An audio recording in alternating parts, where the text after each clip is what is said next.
My body has a mind of its own. I keep on trying to tell others this, but nobody seems to believe me. I wake up almost every night choking. It always turns out that my own hands are trying to strangle me while I sleep.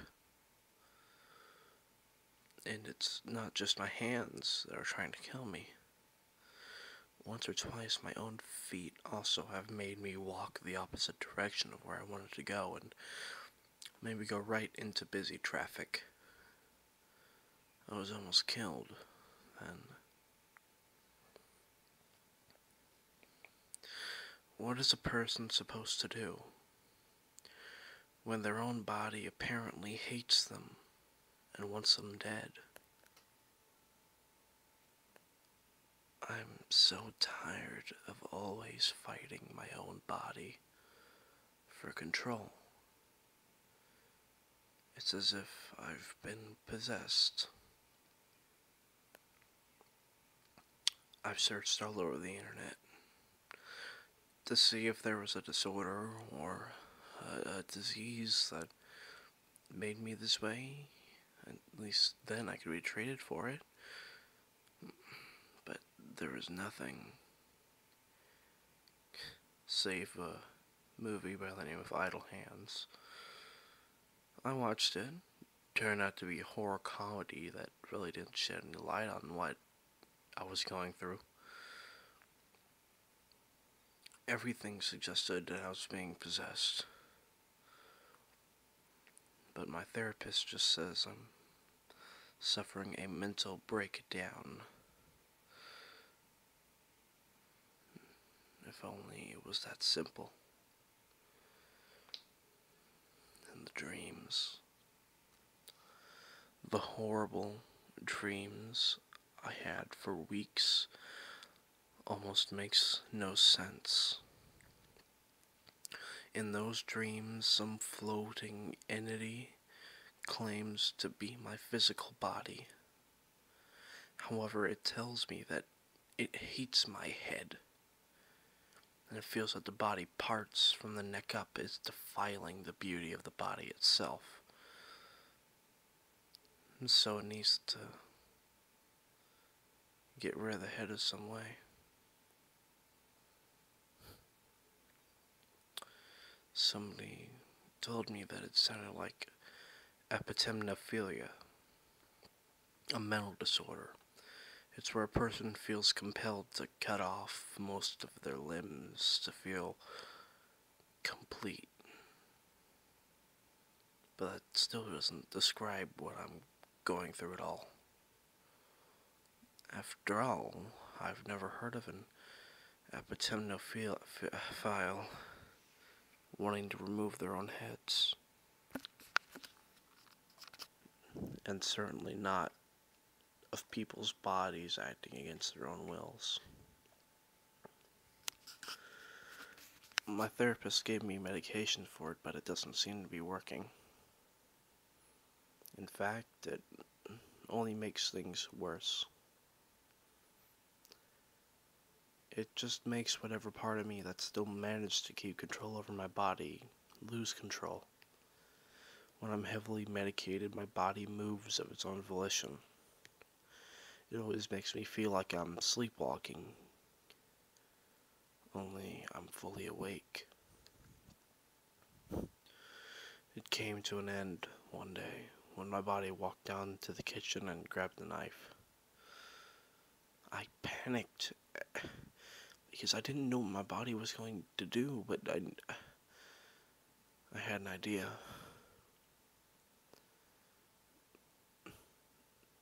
My body started cutting itself very slowly around the neck area, sending dark, delicious shivers of pain, pleasure up my spine.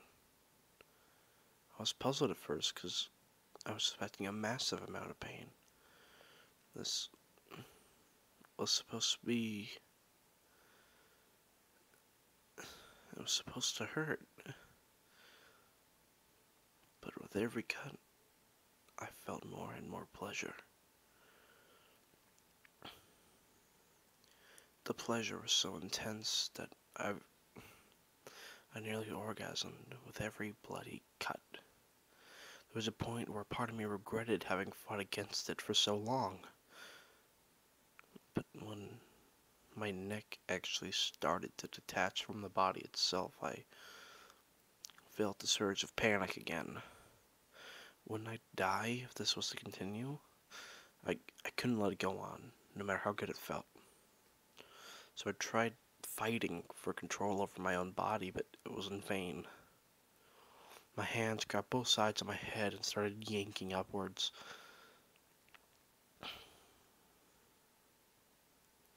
The pain I felt was sharp, as I was forcing my own head off.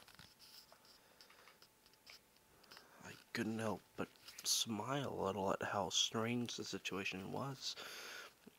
Was this situation with my body being possessed actually for real, or am I mentally ill and taking my life for no good reason? I suppose it didn't really matter anymore. I was about to die. I figured then I might as well enjoy the sensation for as long as I was alive. A part of me felt sorry over the fact that my friends and family were going to have such a horrible shock when they found the scene. The body itself got frustrated. The neck and spine were connected firmly and would not detach no matter how hard my hands were trying. My body moved to the garage, but I could barely see anything as my head kept on lolling back and forth uncontrollably. I couldn't hold up my own head due to my neck muscles being completely severed, and I discovered that I couldn't speak anymore no matter how much I tried to. I suppose this was logical as well, considering that my vocal cords were severed along with the neck. The body grabbed something and walked back to the kitchen for better light. Why it needed better light, I still can't figure out.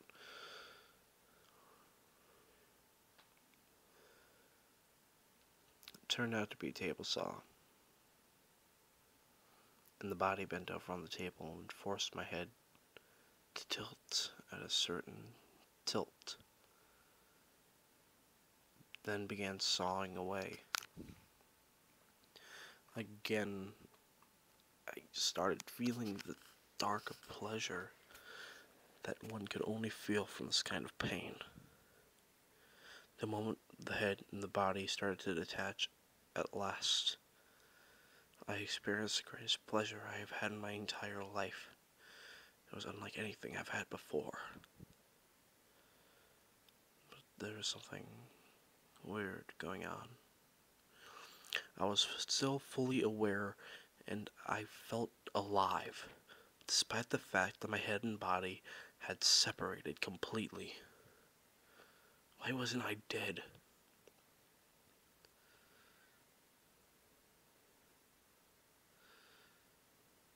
And then I heard someone enter the house, calling for me.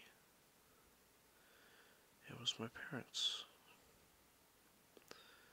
They entered the kitchen, and they became quite still as they took in the horrible scene before them. The kitchen was a huge bloody mess, with my head resting on the countertop. But instead of screaming and crying, they just laughed, laughed, and laughed, and laughed. The mother said, "How wonderful.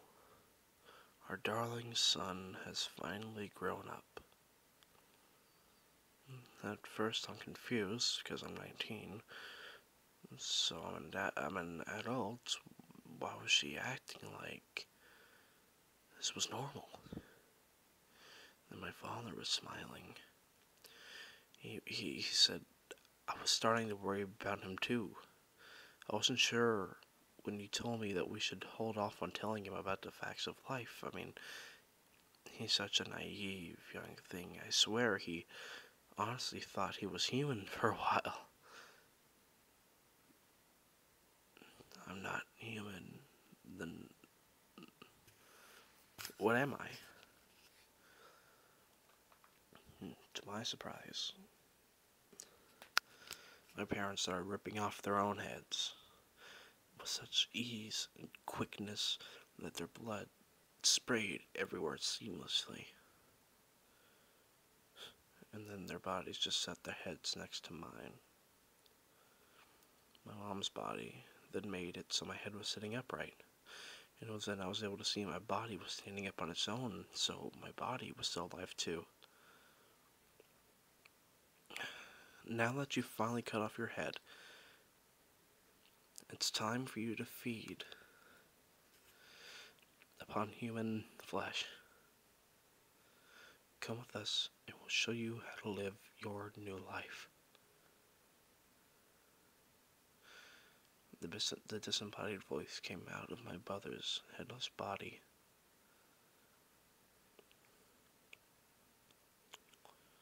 To be honest, I'm really relieved to be finally rid of those heads. They were getting too old for me. I'm looking forward to getting some fresh head.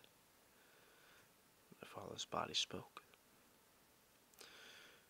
With that, the three headless bodies embraced each other, and they left the kitchen, abandoning me with the heads of my parents. I looked at them, trying to get them to react, speak, look, anything, but they just acted like normal, severed heads, dead, and unresponsive. It was a week before my friends came looking for me, and unlike my parents, they screamed when they saw me. The police were called, so on, so forth. It was clear that those were normal human beings.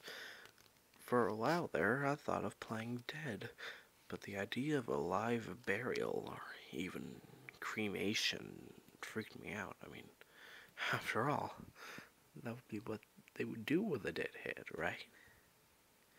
So, at the risk of having those humans freak out even more, I made sure to let them know that I was alive by blinking my eyes at them. I still couldn't speak. It seems that I was permanently mute now. I am now housed inside a secret government building. I have to say, what goes on in those top secret buildings is truly interesting. I now communicate with scientists of all sorts, and I always feel such pleasure when they perform their little experiments. I have to say, being electrocuted is the best. I've got over losing my body. I was depressed at first, but even angry at it for making me into the worst kind of cripple. But now I'm fine. As long as I'm constantly tortured and experimented on by those wonderful scientists in this top secret laboratory, I don't care about a old life. But still, I do wonder what I am.